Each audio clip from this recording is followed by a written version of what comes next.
In a dark, creepy room, a camera is recording. Jake cries and bleeds with the collar around his neck while the host's voice congratulates him for winning. He was promised to go home after the game was over, but the host says that it's time for the final round. 3 boxes are then revealed, and Jake must choose one. Jake pulls at a string to open a box, and a shotgun appears. The host thanks Jake for playing and pulls a string to drag a toy that eventually fires the shotgun, killing Jake. Meanwhile, 4 friends arrive at a summer house. It used to belong to James' uncle, who self-deleted after his wife tanked his investments. To celebrate Anita's birthday, the group spends the whole day having fun. In the evening, James starts a game of truth or dare, but Anita doesn't trust her friend's prompts and passes.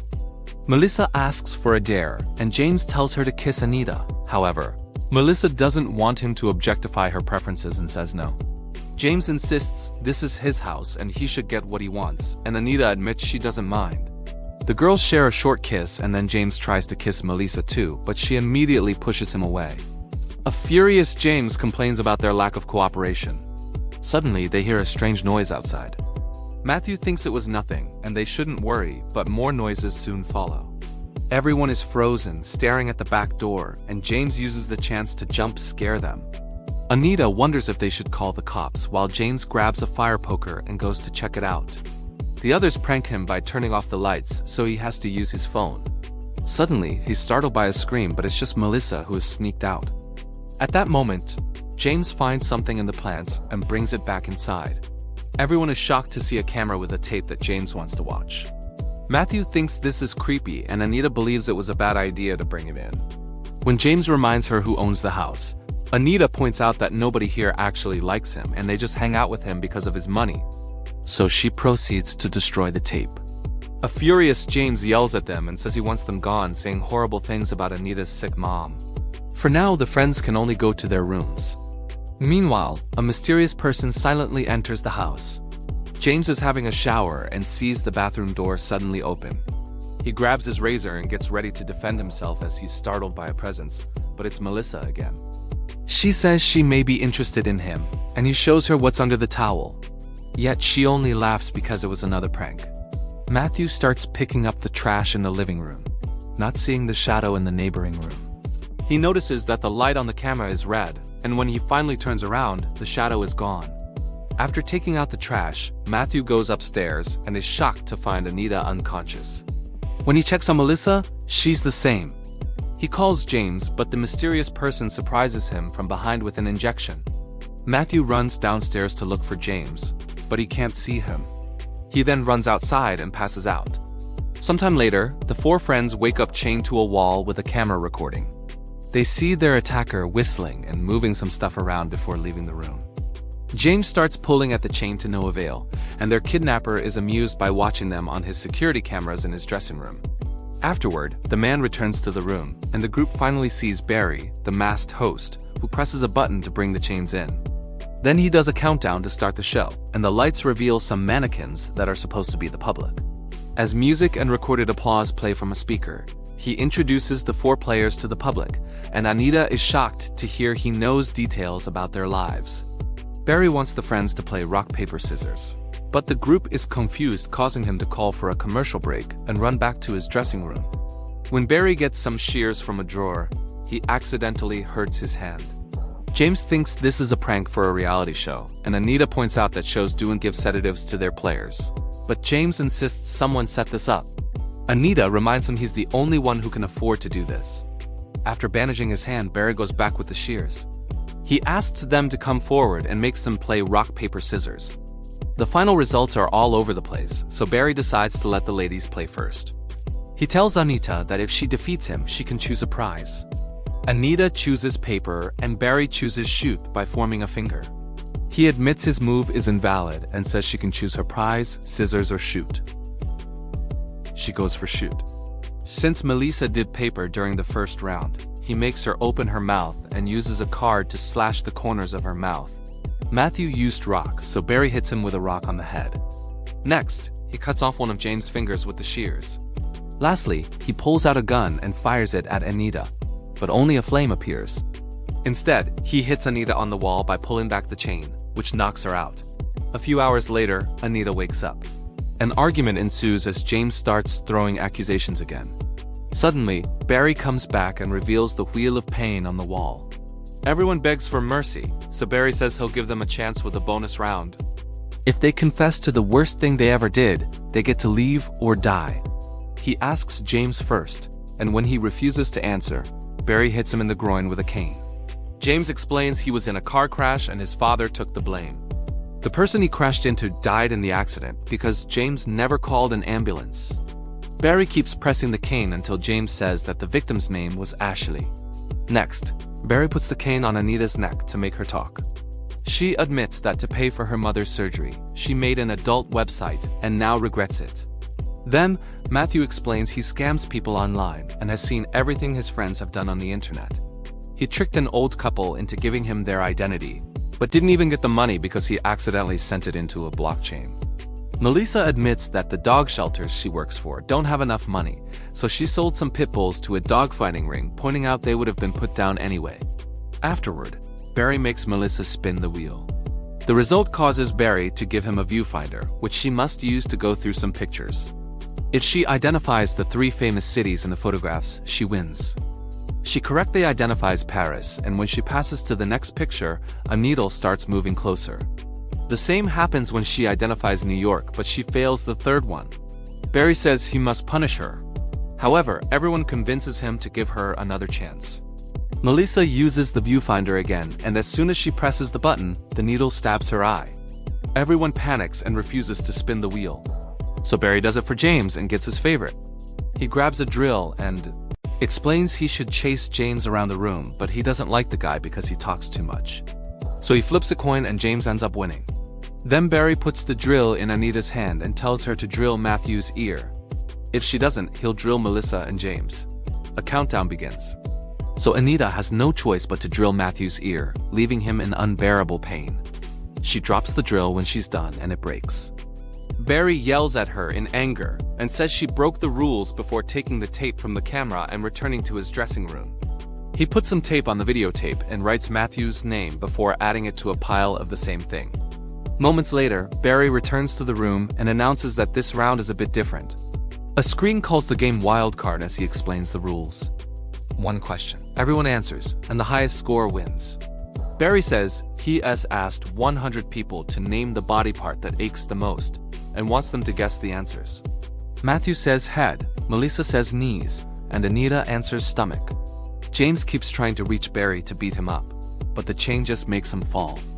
Barry freaks out, and his own answer is neck because they are all a pain in his. Next, Barry pulls out some pieces of paper with the answers.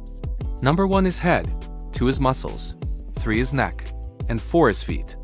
Matthew points out that these answers don't add to 100, and Barry finds a last piece of paper with stomach, which is higher than muscles. This means Melissa has lost the game. After pulling the chains back, Barry activates his hydraulic press. The machine starts lowering its ram above Melissa and pokes her head, but Barry stops it. He announces a bonus round and asks the others if they want to change places with Melissa, but they refuse. After Melissa begs for her life, Barry makes the ram go again, and it cracks Melissa's head open. Afterward, Barry takes the tape away and returns to free Melissa's body while the lights flicker. He laughs as he drags the body away, leaving a trail of blood.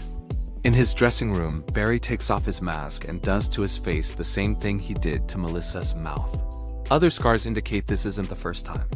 Meanwhile, James keeps pulling his chain and hears a noise that he can't identify. At that moment, Barry comes back with a TV and plays a video of Rebecca strapped to a chair while also being tortured. Then he sits in front of Anita and takes off his mask. She says she's sorry before he puts it back on. The video then shows Barry killing Rebecca with a chainsaw.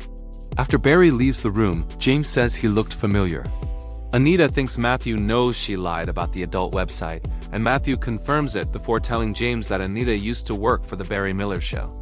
James blames her for everything and demands an explanation. So Anita talks. Barry Miller used to be a very successful game show host, and Anita was part of his crew. One day, she and her co-workers were watching the news and learned that their talk show host had been acquitted of all abuse charges because the victims withdrew their testimonies. Rebecca was disgusted, and Anita wondered if the man could be innocent. Jake said that one of the victims was driving a new car, so probably all the victims got paid off. Rebecca pointed out that companies got rid of old creeps to save the channel from looking bad, and that she heard that Barry was a predator. Whoever caught him could get lots of money, which would be enough to pay for the surgery for Anita's mother. She claimed that Barry grabbed her once, and because she didn't play along, she wasn't promoted. Jake thought she was lying. Their conversation was interrupted when Barry came to their table with cake for Anita and made everyone sing the happy birthday song for her. When Barry touched Anita's shoulders, Rebecca freaked out and asked him to stop touching women, creating a very awkward moment. Sometime later, Rebecca and Jake convinced Anita to file a complaint with Human Resources. They immediately offered to pay her well in exchange for her signing a non-disclosure agreement and leaving the company. In the present, Barry comes back and James says he shouldn't punish him. Only Anita. In fact, he offers to help Barry with the family money and his dad's contacts. Barry pretends to be excited at the idea of getting his family and show back and says he'll send James' head to his father. Next, Barry brings out the head of the company lawyer to force Anita to eat his tongue. Meanwhile, James keeps pulling his chain and finally gets it off the wall. Suddenly, James knocks Barry down and gets ready to attack with the chain. But Barry presses a button to activate the hidden taser in the chain that electrocutes all three players until they re-unconscious. Moments later, the boys wake up strapped to tables and notice nasty scars on their stomachs. Barry announces that the next game will be Incision Decision and throws a blade at Anita on the ground before rushing to his dressing room. Using the speakers, Barry tells them that there are 2 keys inside Matthew's and James' stomachs. To leave the room, they need to open the door, so 1 key is enough. Anita says she won't do it, but Barry threatens to abandon them there to die of starvation. James offers to pay Anita well if he doesn't pick him. At first, it looks like Anita is going for Matthew, but she turns around and chooses James instead. She cuts his stomach open and inserts her hand while his body keeps shaking. Once she finally finds the key, and James dies, Anita rushes to the door but can't open it. Barry laughs and says that the door is magnetically sealed. He also announces that the last man standing wins and frees Matthew from the table. As he grabs the blade, Matthew points out that they can't both leave because there can only be one winner. He says he loves her and kisses her cheek before making her promise she win. Then he uses the blade to self-D. Barry congratulates Anita for winning before releasing sleeping gas in the room. When Anita wakes up, the bodies are gone and the door is open. She enters the dressing room and finds all the tapes about the victims. She also steals the card. In the bathroom, she washes all the blood off her body. In a small bedroom, there is a picture of Barry with his wife and creepy drawings on the walls. Then she walks down the corridor and finds Barry in another room, offering to play one last game. A terrified Anita comes in and sits in front of 3 boxes, getting startled when he activates a confetti bomb. Anita wonders if this is all Barry is, and he answers that Barry is dead because she killed him. She offers to tell the world that she lied, but Barry doesn't react, making her wonder if he did do something. Barry freaks out and starts ranting about Anita's actions. Then he asks her to pick a box. If she doesn't, he'll kill her mother. Anita finally pulls a string to choose a box and reveals a cake inside. As Barry starts singing the happy birthday song, Anita pulls out the card and cuts Barry's face before running away. She quickly makes it outside and thinks it's finally over, only for Barry to activate the taser and bring her down. Barry explains that each of his facial scars represents a killing, so Anita has already made one for herself. Using the chain, he drags Anita back inside. He pushes her head on the cake and keeps her there for several seconds, but to her surprise, there are no hidden weapons. Barry tells her she's allowed to go, and that the cake tastes terrible. Suddenly, Anita's face starts burning and her eyes turn red. She says that she can't see and yells in pain as she tries to run away again. However, she can barely move and collapses in the corridor, her body squirming until she's finally dead. Barry sits next to her and hums the theme of his show for the camera. A tape shows Barry torturing the talk show host until he admits he did abuse those women, but the company paid them off. Then Barry kills him by hitting his head with a hammer. Make sure to subscribe and turn on notifications so you can watch more videos like this. Thanks for watching.